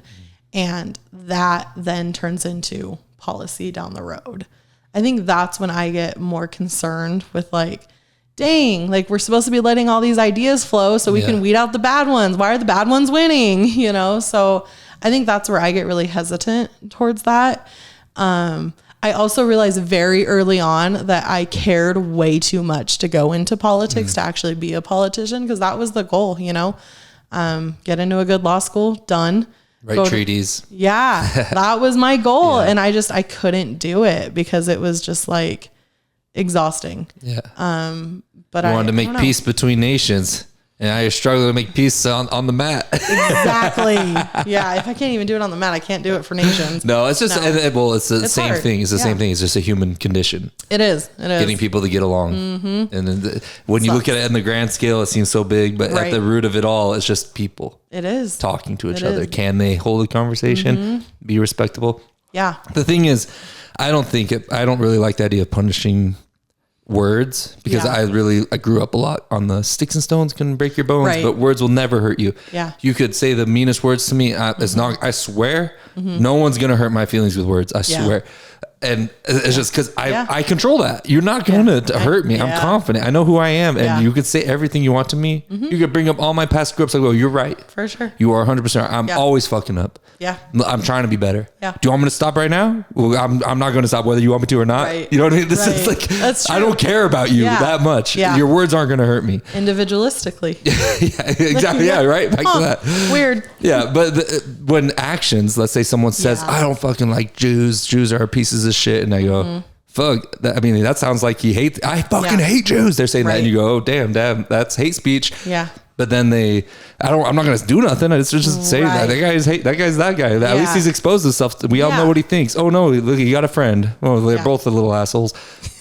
And then I don't think anything needs to happen until they actually make either like legitimate threats or actually like threats seem like there's another level between speech. For sure. It's like, I'm going to fucking come to your house and kill you. Like that's like a threat. Like, oh dude, for sure. This guy's threatening me. Or actual action.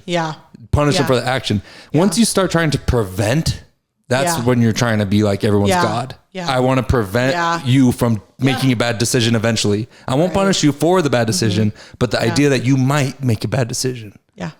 And that's what ideas are. I don't want you to get that idea because you might make a bad decision. I know. But it's such a hard balance between that, because it's like, how quickly does that turn into action? Like we watch nations fall based on that. And again, like, say your shit, talk your shit, do your thing. I don't care, right? Like, that doesn't bother me so much politically. Clearly, personally, I take it very personal. But like politically, that doesn't bother me. But what bothers me is that we reward that kind of thing enough to that, like, we elected into office where actions can be taken. I think that is where I personally have conviction and struggle against like the ideas in speech. I think a problem with you is thinking that we actually have any hand at play that's going on. You're not. I like control. There's no way that we're actually. I know. So like the idea is like there's Epstein's Island. You know what I mean? There's the Gulf of Tonkin. There's all the CIA, the MK Ultra. There's literally John F. Kennedy getting murdered. There's literally. I know. We're not doing anything. They're going to do what they want to do. Right. And we're just going to be mad about ideas amongst each other because we want to root each other onto each other's teams. We can't trust the government. Look at COVID, all these things I just mentioned. If we try to act like we're going to implement somebody the ability to have censorship on us, it's not going to be the good guys. It's going to be Epstein who's in charge of us, saying, don't talk about Gulf of Tonkin, don't talk about my island, don't talk about that, don't let this person have a voice, I don't like them, they're ruining my sales in my pharmaceutical company, don't do that. Like, they're going to rule. It's not good. But like, are we allowing those actions to take place? Should cops be more open to shooting faster. The thing is, I think we should be willing to put, for me as a Marine, I'd be willing to put my life on the line and possibly go down as long as I didn't put an innocent person down. Right. Maybe a bad guy. In war, you have to shoot second. In war, you shoot second. Yeah. Geneva Code of Conventions for us.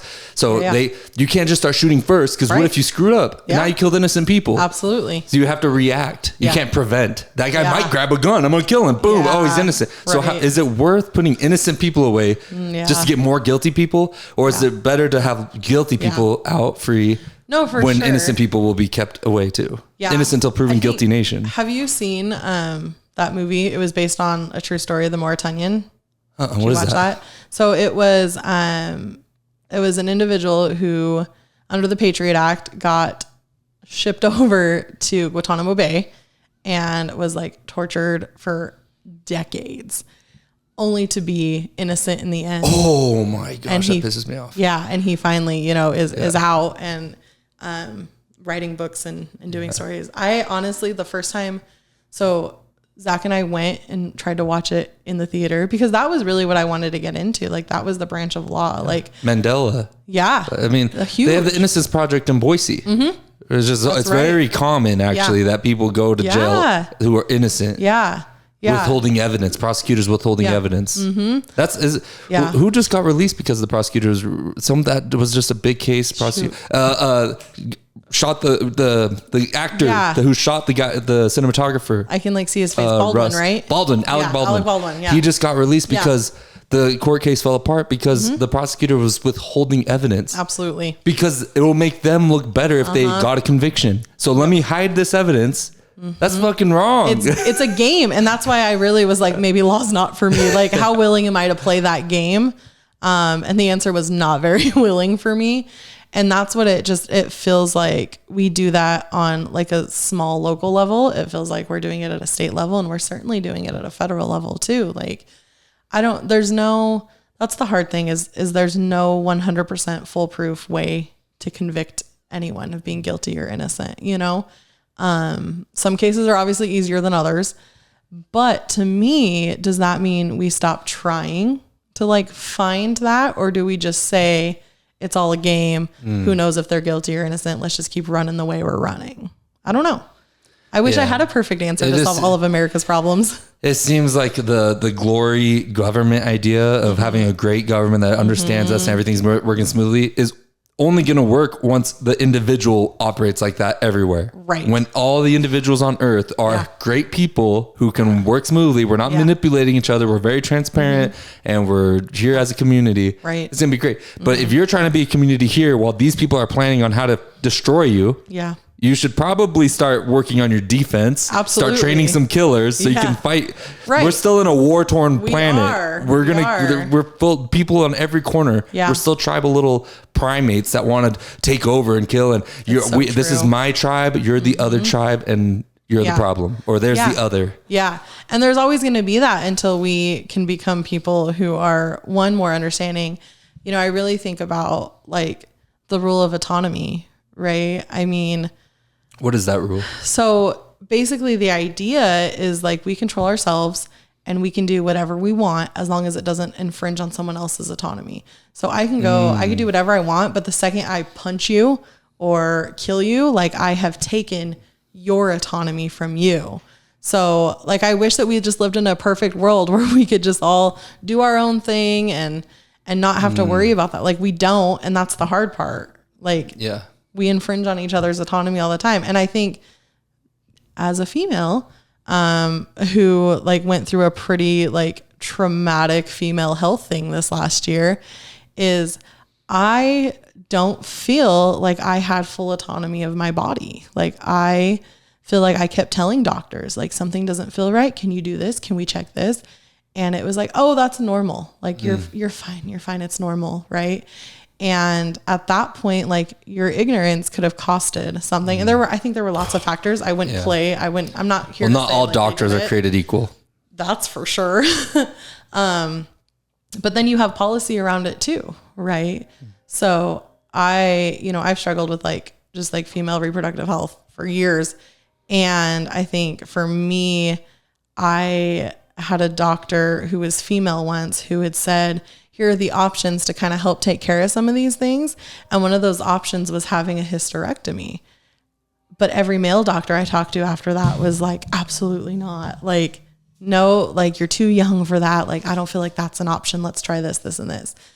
When really, like, maybe the best thing for me was to do that. So it feels like I'm pretty ignorant. I'm a dumb boy. Can you tell me what a hysterectomy is? Yes. So a hysterectomy is when they remove all of your like reproductive organs. Oh, whoa. Yeah. Yeah. So like you cannot have kids after a full hysterectomy. And like speaking to different doctors, you know, there are some really good male doctors that understand and they take the time to like try to see where you're coming from and whatnot. But I would say like overwhelmingly, like male doctors I've had when you have to talk about reproductive health issues are kind of just like, I know that you need to do this, this, and this.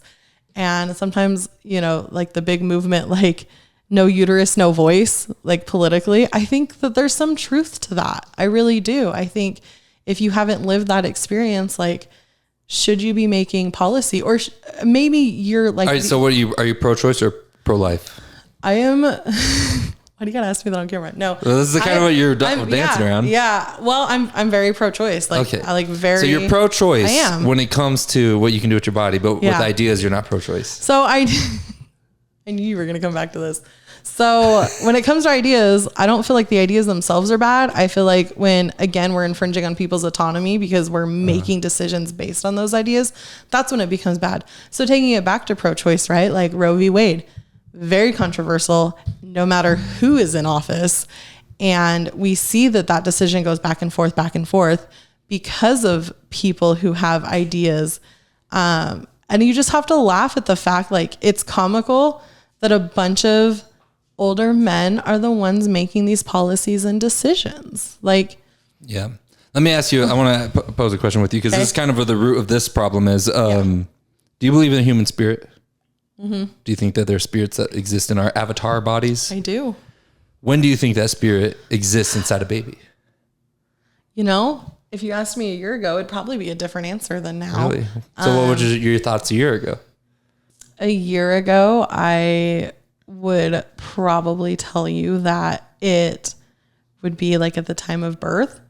But being pregnant changed my perspective on that a little bit. And maybe that's more internally than externally because, you know, for me, I wanted to believe that like when I was growing a baby, that baby had like a personality and maybe like thoughts and feelings. And certainly going through a stillborn birth, it changes your perspective because at first it was like, okay, whatever, you know, like, oh, now I have a baby, right? But seeing, and I don't know if I should like a trigger warning or not, but like seeing pieces of a baby that are like coming out of you, it changed in a way that like it felt very real. Like that felt like my baby. That felt like, you know, a baby that I was going to nurture. A person. Yes. Like I saw that. And so that, and I'll be honest, like this was pretty recent-ish to like, I'm still working through like how I feel about that and how that directly correlates to how I feel like politically and spiritually, of course. But it changed my perspective, like seeing it. And that I think is important to me because it was for me. I am not going to come here and tell anyone anything different because maybe there's another woman. Well, I know there's many women that go through that and they could be thinking something completely different from me. Who am I to tell them like, nope, you're wrong because this is what I felt in that moment. So I just, one, in like a very simple, like we just have to leave people alone. Yeah. Right. Well, the thing is, I think people who are pro-life probably see that they are helping people because they see those babies as people. And I could buy into that for sure, especially having experienced like growing a baby myself. Right. Like I don't know. I've always kind of lived like the no baby life and then I got pregnant and some things changed. Right. Yeah. And I think that's a great example of how as we progress through life, little pieces of things start to shape and change our worldview. Because I was very convinced at 19, like I'm never having babies. I might as well just get it all taken out of me. So I can't, you know, no big deal. And then I got pregnant and was like, oh, like I feel different. Like I feel very like motherly and nurturing. And I tried to do what was best in that moment. And you saw your baby, whether it was tissues, had a heartbeat, whatever. Like for me personally, I saw that as my baby in any moment. From the second I saw the first heartbeat on the monitor, I was like, that is my baby, you know? And then like you do a gender reveal and you're like, now my baby has a gender. Okay. Now it's a little more real. Now I'm going to be a boy mom. And then from there, we had a name. So now this baby has a name.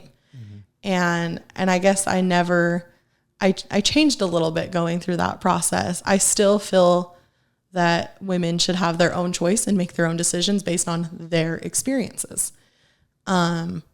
But I had this conversation with a really good friend of mine not too long ago, actually. And it was like, you know, what happens like if you get pregnant again? And actually it was my brother. We were talking and I was like, I honestly never want to be pregnant again. Like I never want to go through something like that again. Because now I do feel like I have more education and experience to make a better choice for myself. So I'm still very pro-choice in a sense that like we experience our own things and we are the people that should make those decisions, not someone that we've never met sitting in a desk at Capitol Hill, you know? Yeah, I agree. Yeah. I feel very pro that people should be allowed to make their own sins. Yeah, for sure. Little sinners. Absolutely. Are we all? Sometimes it's fun. Yeah. But that's how I would imagine a pro-life person is very, you know, Christian and thinks you're destroying, you're killing God's babies. There's spirits in there and you're slaughtering them but with abortion. But the thing is, you're trying to stop people from being sinners when God didn't even want to stop people from being sinners. That's true. You know what I mean? You're trying to step into Lucifer's spot and be like, we're going to force you to do the right thing. It's a really interesting way of, I've never heard someone explain it like that. I don't even know if that's the real way. I mean, I've read the Torah and I've gone through the New Testament. I've read a lot of religious texts and I've never seen it say that. Right. I've never seen it say the beginning. There was a meeting, God was in there, Jesus was on his right. Right. I don't know where these stories kind of... It's funny how they evolve to over generations. It's probably like over some pastor coming up with an idea of something and then it just kind of keeps passing out. It's like a religious game of like telephone, honestly. Yeah. And there's going to be fire. The devil holds a pitchfork. Y'all heard that? He got a pitchfork. Literally. When he's not torturing you, he's baling hay. Dude. Well, and it's so funny because, you know, like growing up younger, like that was your picture of Satan. And I very vividly remember it like 9 years old. I don't know if it was a dream or if it was just whacked, but I remember like in this dream, like seeing Satan with the pitchfork. And I think back at it like as a 30-year-old woman and I'm like, how cartoony was like my vision of Satan then, you know? And so those stories, like they continuously get passed. And honestly, if you were to ask me like what Satan looked like, I probably still as a 30-year-old would like pitchfork, you know? But I think the way that I view like pregnancy and pro-choice versus pro-life is very controversial among like my church community, certainly my family. But at the same time, like if what they want to preach through the religion is true, like then that's a conversation God and I are going to have. Right. And that's not a conversation for anyone else. Yeah. So if I am doomed to hell because of the way I feel about one thing, then like bug off. It's me and God. Like it's pretty interesting. That's like out of all the things to really care about. I mean, there's a lot of war going on in the world. There's a lot of crazy shit going on. It's to care about someone else's baby, which I can understand. I'm trying to understand that they really, really, really believe you are slaughtering the shit out of babies. Sure. They do. And it's like a Holocaust. I've had conversations, you know, with church members and family members regarding the situation. And this was before I went through what I went through. And so we would have those conversations and I can feel like the passion and like the love behind it, which feels weird to say now, but I can feel that it's like, they genuinely would feel like it was me, like taking out a knife and killing you right now. Like that is how like it's portrayed and the feeling is kind of moving. Yeah. So like, I can see it from that perspective for sure. But for me, what I experienced and what I felt is what I experienced and felt, and I made choices for me. You know what would be better approach to this? Because you're coming from the pro-life is coming from a point of view of love. godly love for a beautiful, innocent little being. I can see it. But you don't really get that same amount of love towards the mother. You don't go, I feel the hell out of that. Like, can we like start helping these mothers who need abortion? Maybe they don't propose plans of like maybe some sort of incentive to help a mother. So instead of abortion, we could help her with this to help her with her baby things. You know how many kids need adopted these days? You know, like I know that that's like the generic argument there, but it's so true. Like, is there a lot? I was thinking about this. First off, we got phthalates in our blood, all the plastics where everyone's getting infertile. Yeah. It's a huge, how many people, I mean, you have dealt with your own problems yourself. And it's so not even that uncommon anymore. So common. It is common. Everybody's dealing with things. When I got pregnant, I got into a pregnancy group chat on Facebook, and it was for mothers due in July of 2024. And I can't tell you how many heartbreaking, like, well, guys, I'm out. Have a good one. Good luck. I'm leaving the group because I lost my kid, or, you know, we've tried to get pregnant and it just didn't work. And you hear, I don't know if it's just like, we're just seeing more of it because we're more connected as a world. No, it's totally plastic in our blood. But I feel like more often than not, I'm running into people with infertile issues. Yeah.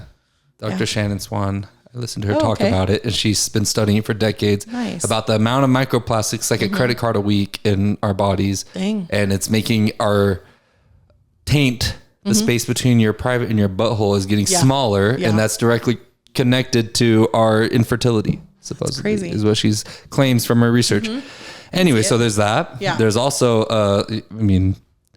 a big span of homosexuality in the culture. And that's, you're not going to have babies with homosexuals. I'm not opposed if that's what it sounds like. It's just the truth. You can't have babies. Heterosexual relationships is what makes babies, unless you borrow someone's stuff. Right. You got to borrow things. Which like people are starting to do more because it's becoming a little more socially acceptable to do so, for sure. So there's factor number 2 on reduced amount of people popping up. And then factor number 3, just straight up culture and behavior. People don't even want kids. Yeah. People don't even want kids anymore. into that a lot more lately. Yeah. It's just, or either later and later, but very common people just straight up flat say, I don't want kids. The world's going to be screwed, or my life's already hard enough. Don't want kids. There's a lot of factors going against populating this earth. Absolutely. You know what I mean? Which I'm kind of like, we're already pretty overpopulated. Yeah.